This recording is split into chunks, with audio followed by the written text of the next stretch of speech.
हाय दोस्तों, welcome back to my channel conceptual study with Anshali. आज हम अकाउंटिंग इक्वेशन का एक क्वेश्चन करने वाले हैं।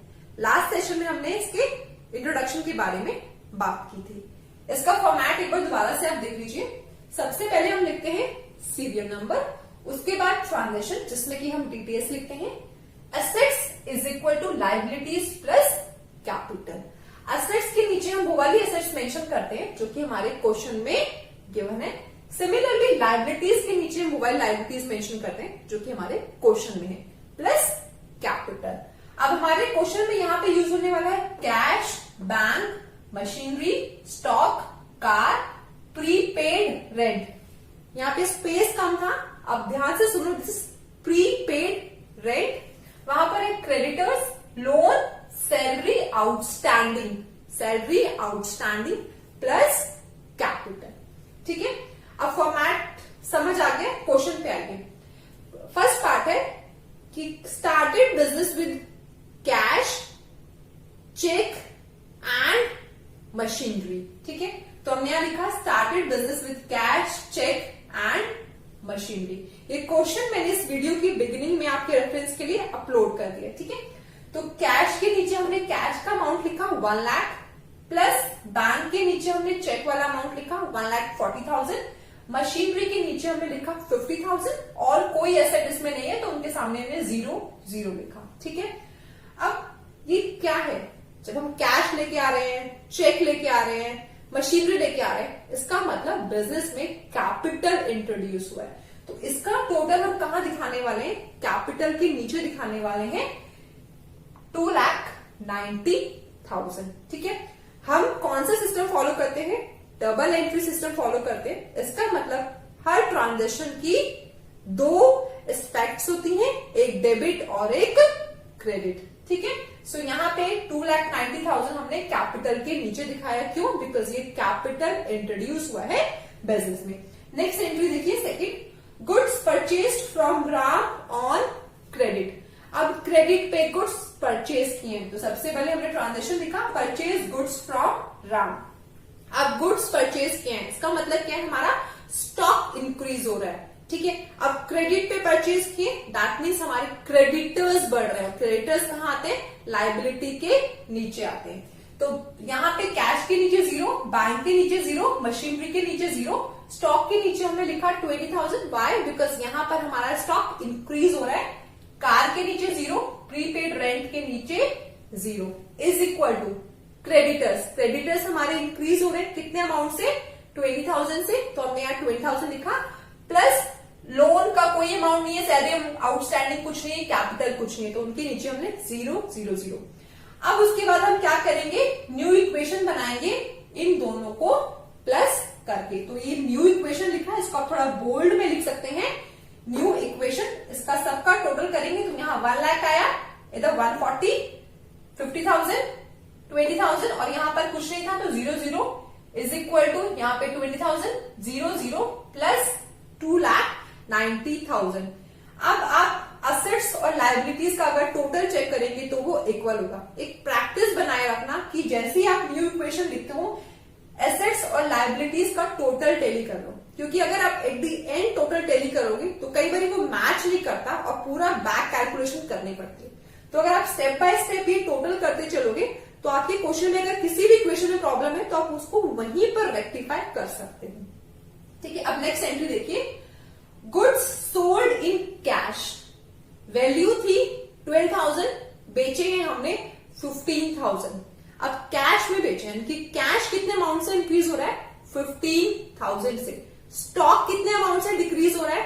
12,000 से। 15 से नहीं होगा बिकॉज स्टॉक की वैल्यू जो डिक्रीज हो रही है वो 12,000 होगी। ठीक है, तो हमने यहां पे ऐड किया 15,000 कैश के नीचे और स्टॉक में से माइनस किया 12,000। 3,000 का प्रॉफिट है और प्रॉफिट हम कहां पर ऐड करते हैं? कैपिटल में ऐड करते हैं। तो हमने यहाँ पे कैपिटल में 3,000 ऐड किया और कहीं कोई एंट्री नहीं है तो वहां पर हमने 0 लिख दिया। ठीक है, अब फिर से नई इक्वेशन बनाइए, इन दोनों को प्लस किया, 1,15,000, ये 1,40,000, 50,000, 20 में से 12 गया 8,000, यहाँ पर कुछ नहीं है, 0 0 इज इक्वल टू इधर 20,000, यहां पर कुछ नहीं है, 0 0 प्लस 2,93,000। नेक्स्ट एंट्री देखिए, car purchase for ₹5 lakh, ₹4 lakh loan and balance from account. 5 lakh की कार परचेज की है, यानी कि मेरी असेट इंक्रीज हो रही है कार, कितने अमाउंट से, 5 लाख से। तो मैंने कार के नीचे क्या लिखा, 5 लाख, 5 लाख। अब बैंक से पेमेंट कितने की है, 1 लाख रुपीज। तो पेमेंट किए तो क्या करेंगे, माइनस, तो बैंक के नीचे से माइनस 1 लाख। अब हमने लोन कितने का लिया है, 4 लाख, वो क्या है, हमारी लायबिलिटी है, तो वहां पर लोन के नीचे हमने लिख दिया 4 लाख। अब आप देखो 5 लाख माइनस 1 लाख, 4 लाख इस साइड है और 4 लाख ही हमारा उधर है, ठीक है। तो ये स्टेप बाय स्टेप आप करते चलो, ठीक है। तो उसके बाद हम क्या करेंगे, न्यू इक्वेशन बनाएंगे, 1,15,000। अब हमारे बैंक का बैलेंस कितना हो गया, 40,000 हो गया। मशीनरी एज इट इज 50,000 है। हमारे स्टॉक की वैल्यू कितनी है, 8,000 है। 5 लाख हमारी कार की वैल्यू होगी, प्रीपेड रेंट कुछ नहीं है, 0 है। उधर हमारा क्रेडिटर्स 20,000 है। 4 लाख लोन आ गया है, प्लस 0 क्योंकि सैलरी आउटस्टैंडिंग अभी कुछ नहीं है। और लास्ट में हमारा कैपिटल है 2,93,000। नेक्स्ट एंट्री देखते हैं, रेंट पेड ₹10,000 इंक्लूडिंग 7,000 एडवांस। हमने 10,000 का रेंट पे किया है, रेंट पे किया तो कैश कितने से कम किया, 10,000 से, तो हमने 10,000 यहां पर कम कर दिया, ठीक है। अब इसमें बोल रहा है 7,000 हमारा क्या है, एडवांस है। तो प्रीपेड अगर कोई भी चीज होती है या एडवांस में हम कुछ पे करते हैं तो वो हमारी असेट होती है। लास्ट सेशन में मैंने बहुत अच्छे से आप लोगों को समझाया था, कोई डाउट है तो वापस से वो वाली वीडियो देख लेना, ठीक है। सो हमने क्या किया, प्रीपेड रेंट के नीचे 7,000 लिखा, असेट साइड में और इसकी कोई एंट्री नहीं। अब जो ये 3,000 है, ये हम कैपिटल में से क्या करने वाले, माइनस करने वाले, क्योंकि हमारा इस साल का एक्सपेंस कितना है, 10,000 माइनस 7,000, 3,000। तो हमने कैपिटल में से कितना माइनस किया, 3,000। हमारी न्यू इक्वेशन निकल के आई है, cash 1,05,000, bank 40,000, machinery 50,000, stock 8,000, car 5 lakh, prepaid rent 7,000, creditors 20,000, loan 4 lakh, salary outstanding 0 and capital 2,90,000। आगे की एंट्री देखते हैं, सैलरी आउटस्टैंडिंग। सैलरी आउटस्टैंडिंग क्या है कि हमें सैलरी पे करनी थी बट अभी हमने पे नहीं की। इसका असेट साइड में कोई भी इफेक्ट नहीं आने वाला, इसका जो इफेक्ट आएगा प्लस माइनस दोनों ही लाइबिलिटी साइड में आएगा। सैलरी आउटस्टैंडिंग लाइबिलिटी है तो हमने क्या किया है, एक कॉलम बनाया हुआ है सैलरी आउटस्टैंडिंग का, उसके नीचे हमने प्लस 5,000 दिखाया। दूसरी साइड ये एक्सपेंस है तो हम क्या करेंगे, कैपिटल में से इसे माइनस करेंगे, बिकॉज अभी हमने पे नहीं किया, हमें ये पे करना है। तो पे करना है, लायबिलिटी इंक्रीज हो रही है तो हमने लायबिलिटी के नीचे प्लस किया और कैपिटल में से माइनस किया। जितने भी एक्सपेंसेस होते हैं वो हम कैपिटल में से माइनस करते हैं, जो इनकम होती है वो कैपिटल में ऐड करते हैं, ठीक है। अगर ये आउटस्टैंडिंग ना होके सैलरी पेड होता तो हम कैश में से सब्ट्रैक्ट करते और कैपिटल में से सब्ट्रैक्ट करते, ठीक है। उसके बाद न्यू इक्वेशन बनाई, यहां पर कोई चेंजेस नहीं है, एज इट इज है, बस वहां पे सैलरी आउटस्टैंडिंग आ गया 5,000 और दूसरी साइड कैपिटल का अमाउंट निकल के आ गया है 2,85,000। आगे देखते हैं, नेक्स्ट है डेप्रिसिएशन ऑन मशीनरी एट 10%। इसका मतलब क्या है, देखो डेप्रिसिएशन अगेन क्या है, एक्सपेंस है। तो एक साइड तो हम क्या करेंगे, उसे मशीनरी की वैल्यू में से कम करें, बिकॉज डेप्रिसिएशन लग रहा है तो मशीनरी की वैल्यू डिक्रीज हो रही है। तो 5,000 हमने यहाँ मशीनरी में से सब्ट्रैक्ट किया और दूसरी साइड हमने 5,000 कैपिटल में से सब्ट्रैक्ट किया। बाकी सभी जगह हम 0 लिखेंगे। अब देखिए इसकी न्यू इक्वेशन क्या बन के आती है, फिर 1,05,000 इधर 40,000, मशीनरी की वैल्यू कितनी हो गई अब 45,000, 8,000 स्टॉक है, कार है हमारी 5 लाख रुपीज, प्रीपेड रेंट है 7,000, उधर क्रेडिटर्स है 20,000, लोन है 4 लाख, सैलरी आउटस्टैंडिंग 5,000 और कैपिटल की वैल्यू हमारी हो गई है 2,80,000। आगे देखते हैं। अब क्या है, एक पर्सनल कार को सेल कर दिया गया है और वो वाला पैसा बैंक में डिपॉजिट हुआ है। देखो अगर सिर्फ पर्सनल कार सेल की एंट्री होती तो वो हम यहाँ मेंशन नहीं करते, बट क्या हुआ है कि वो कार सेल करने के बाद वो पैसा क्या हुआ है, कैपिटल के रूप में इन्वेस्ट किया गया है। कैसे? क्योंकि वो उस कंपनी के बैंक अकाउंट में डिपॉजिट हुआ है। तो कैपिटल इंट्रोड्यूस, बैंक का बैलेंस इंक्रीज हो रहा है, 1 लाख हमने बैंक में ऐड किया और दूसरी साइड 1 लाख हमने कैपिटल में ऐड किया। फिर हमने नई इक्वेशन बनाई, कैश में कोई चेंजेस नहीं है, 1,05,000, बैंक का वैल्यू हो गई है 1,40,000, मशीनरी में कोई चेंजेस नहीं है 45,000, stock 8,000, car 5 lakh, prepaid rent 7,000, creditors 20,000, loan 4 lakh, salary outstanding 5,000 और कैपिटल 3,80,000 हो गया। ठीक है, नेक्स्ट एंट्री देखते हैं, रिसीव्ड कमीशन फ्रॉम पार्टी।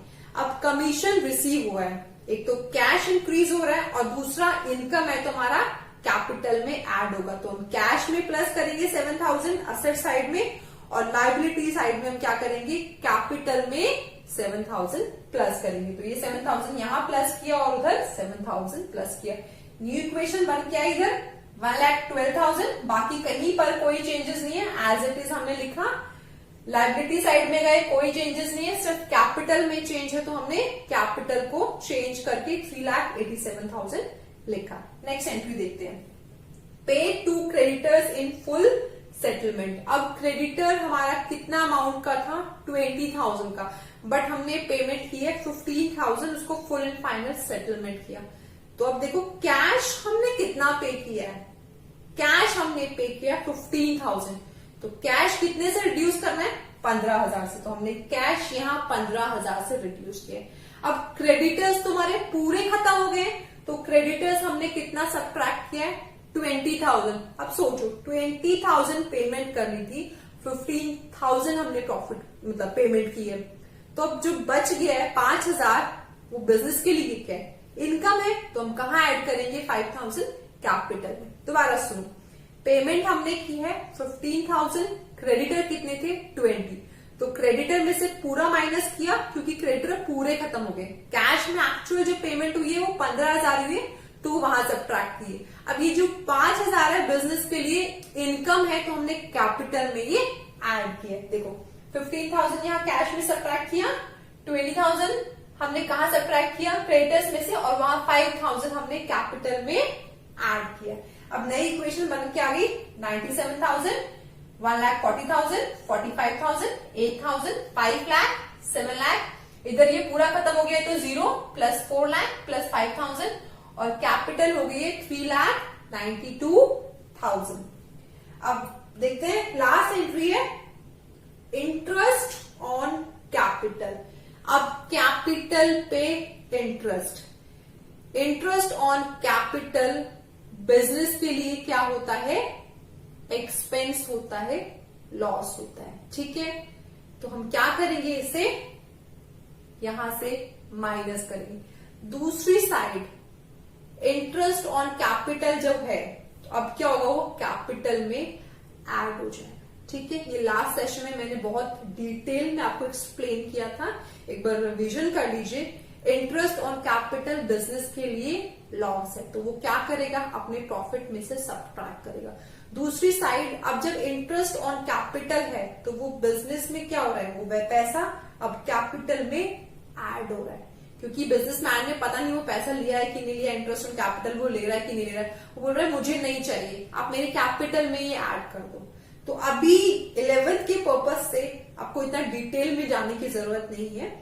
आपको सिर्फ यही ध्यान रखना है कि इंटरेस्ट ऑन कैपिटल और दूसरी साइड इंटरेस्ट ऑन ड्रॉइंग्स, इसका अल्टीमेटली कोई इफेक्ट नहीं पड़ने वाला। आपको यहां पर प्लस माइनस करना है कैपिटल, ठीक है। बस ये चीज ध्यान देनी है कि इंटरेस्ट ऑन कैपिटल है तो पहले सब्ट्रैक्ट करेंगे, फिर हम उसको ऐड करेंगे, क्योंकि बिजनेस के लिए क्या है, ये लॉस है। तो पहले माइनस फिर प्लस, इंटरेस्ट ऑन ड्रॉइंग से तो पहले प्लस और फिर माइनस। 11th में आपको इतना ही समझ लो तो सफिशिएंट है, बिकॉज ये डिटेल में आपके सिलेबस में नहीं है, ठीक है।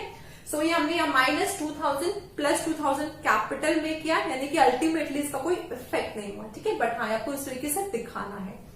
उसके बाद फाइनली हमारी न्यू इक्वेशन बन के आई, ये 97,000 है, 1,40,000, 45,000, 8,000, 5 लाख, 7,000, उधर 0 प्लस 4 लाख प्लस 5,000 प्लस 3,92,000। अब आप एसेट्स का टोटल और लायबिलिटीज का टोटल अगर निकालोगे तो दोनों साइड का 7,97,000 निकल जाएगा। आपको इस तरीके से नहीं लिखना है 797, मैंने बस आपके रेफरेंस के लिए लिख दिया। आपको ये यहाँ पे क्वेश्चन खत्म कर देना और स्टेप बाय स्टेप आपको ये कैलकुलेशन चेक करते हुए चलना है। आई होप अकाउंटिंग इक्वेशन का एक क्वेश्चन आपको बहुत अच्छे से समझ आया है। इन केस अगर कोई और डाउट्स है, you can use comment box और आप मुझे मेल भेज सकते हैं। अगर मेरा चैनल अभी तक सब्सक्राइब नहीं किया है तो प्लीज उसे अभी सब्सक्राइब कर लीजिए, साथ में आप बेल आइकन प्रेस कर लीजिए कि मेरे फ्यूचर की जितने भी वीडियोज हैं उन सबकी नोटिफिकेशन आपको टाइम से मिलते रहे। Do not forget to like and share. Thank you so much for watching my videos.